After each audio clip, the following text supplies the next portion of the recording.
Bullies force farm girl to abandon everything. She returns to destroy their $330 million empire. An inspiring story by Heartfelt Tales. The eviction notice trembled in Sarah's hands as she stood on the porch of her family's century-old farmhouse, watching the black SUVs disappear down the dusty road. In exactly 30 days, everything she had ever known would be gone. The land her great-grandfather had cleared with his own hands, the barn where she'd taken her first steps, the fields where 3 generations of her family had grown their dreams, all of it would belong to the Blackwood Corporation.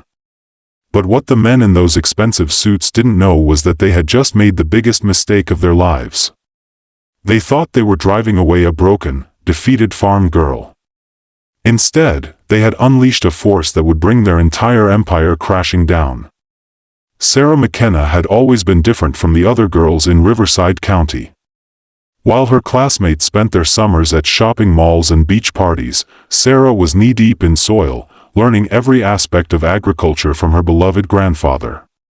She absorbed knowledge like her crops absorbed rain, eagerly, completely, and with purpose. By 16, she could identify plant diseases that stumped seasoned farmers. By 18, she was developing innovative crop rotation systems that increased yields by 40%. But being different made her a target. The Blackwood family, who controlled most of the agricultural business in 3 counties, saw Sarah's innovations as a threat to their monopoly. Their son, Marcus Blackwood, made it his personal mission to destroy her spirit. Throughout high school, he and his crew of privileged followers tormented her relentlessly, calling her "dirt girl" and worse. The harassment escalated when Sarah's sustainable farming methods began attracting attention from agricultural colleges and environmental groups. The breaking point came during senior year when Marcus and his friends cornered Sarah behind the school gymnasium. They forced her to kneel on the gravel while they filmed her, making her repeat humiliating phrases about how she didn't belong in their town. The video spread through social media like wildfire, but instead of sympathy, Sarah faced more ridicule. The Blackwood family's influence ran so deep that even teachers and administrators turned a blind eye to the abuse. But the real cruelty was yet to come. Within months of graduation, Sarah's family began facing a series of mysterious setbacks. Their banks suddenly called in loans that had been stable for years.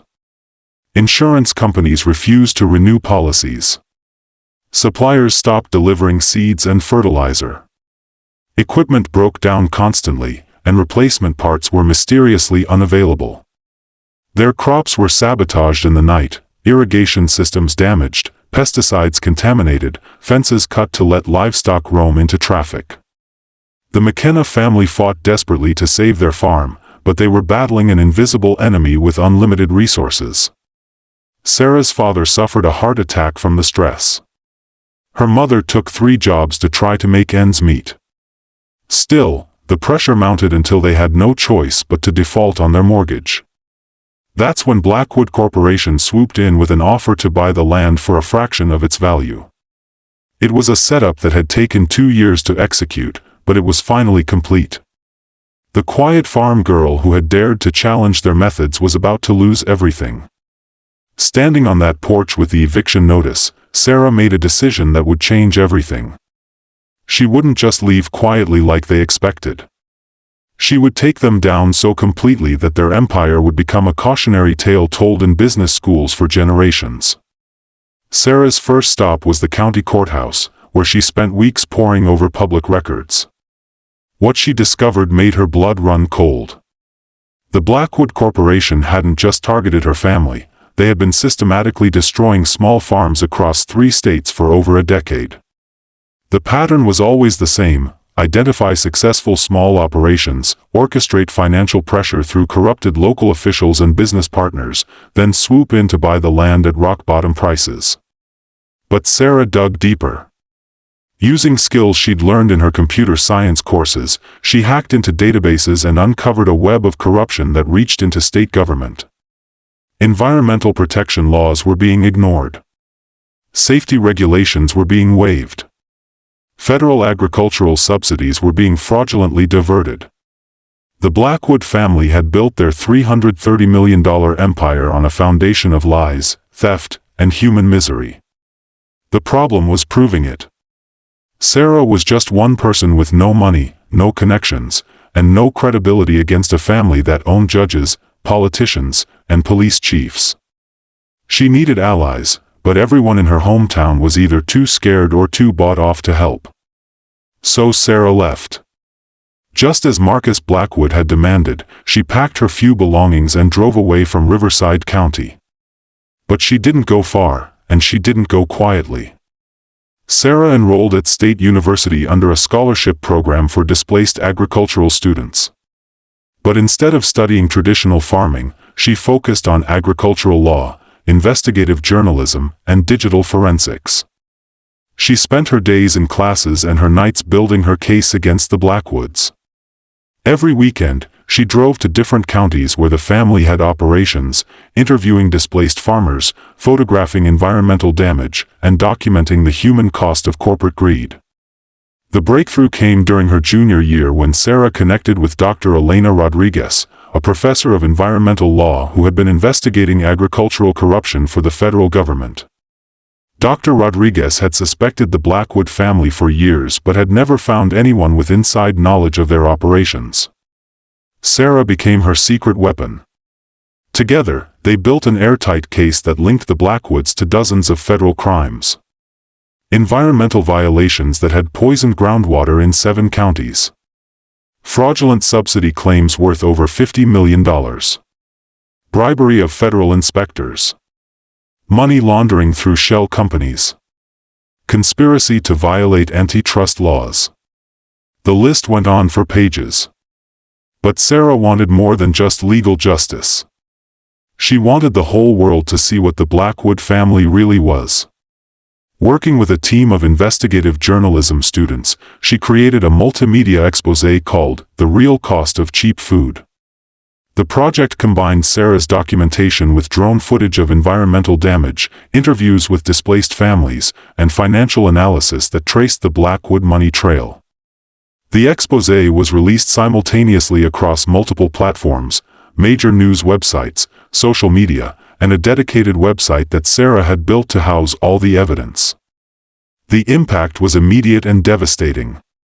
Within hours, federal agents were executing search warrants at Blackwood facilities across 3 states. Environmental groups organized boycotts of grocery stores that sold Blackwood products. Investors began pulling out of their publicly traded subsidiaries. Marcus Blackwood, who had once forced Sarah to kneel in the gravel while he laughed, now found himself kneeling before federal judges as he was arraigned on criminal charges.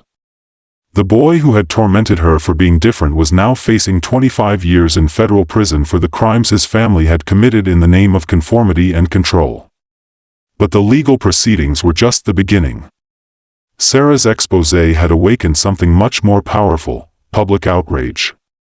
Families who had been silently suffering under corporate agricultural abuse began speaking out.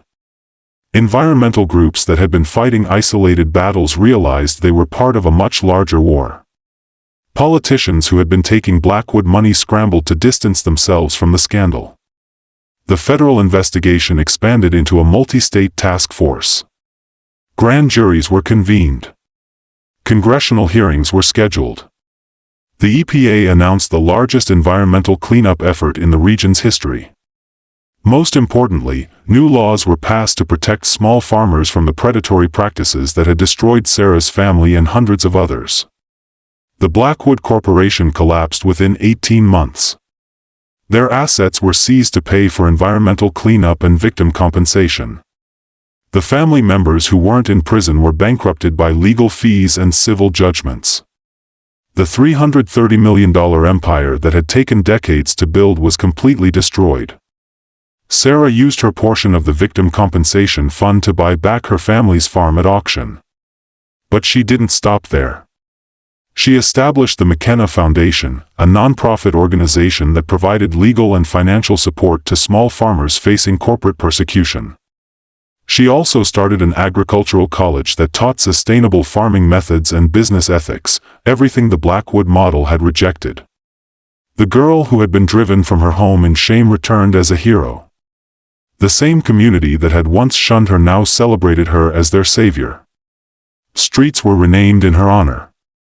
Schools taught her story as an example of courage and perseverance. The farm that the Blackwoods had tried to steal became a symbol of resistance against corporate greed. At the dedication ceremony for the new agricultural college, Sarah stood before a crowd of thousands, farmers, students, politicians, and journalists from around the world. In the front row sat her parents, healthy and proud, their farm now more prosperous than ever. Missing from the audience was Marcus Blackwood, who was beginning the 8th year of his federal prison sentence. In her speech, Sarah didn't dwell on the past or seek sympathy for what she had endured. Instead, she looked toward the future. She talked about the responsibility that comes with power, the importance of protecting those who cannot protect themselves, and the truth that real strength comes not from crushing others, but from lifting them up. "They tried to break me by taking away everything I loved," Sarah told the crowd. "But what they didn't understand is that you can't destroy someone whose strength comes from their principles rather than their possessions. They thought they were teaching me that I didn't belong, but they actually taught me that I belonged everywhere, in boardrooms and courtrooms, in classrooms and newsrooms, anywhere that truth needs a voice and justice needs a champion." As the crowd erupted in applause, Sarah thought back to that terrible day when she had been forced to kneel in the gravel while Marcus Blackwood and his friends laughed. She remembered the humiliation, the fear, and the crushing weight of powerlessness. But she also remembered the moment when she decided that being driven down wasn't the same as being defeated. The Blackwood family had tried to teach her that might makes right, that money trumps morality, and that ordinary people should accept their place in the world without question. Instead, they had taught her the most valuable lesson of all, that sometimes the people who try to destroy you are actually showing you exactly what you need to destroy in return. Sarah McKenna had been forced to leave everything behind, but in losing her home, she had found her calling. The quiet farm girl they had driven away had returned as an unstoppable force for justice, proving that sometimes the best revenge isn't personal, it's making sure that what happened to you can never happen to anyone else again. The fields of her family's farm now stretched green and healthy under the summer sun, but they were no longer just growing crops. They were growing hope, growing change, and growing a future where bullies, no matter how rich or powerful, could never again force the innocent to kneel.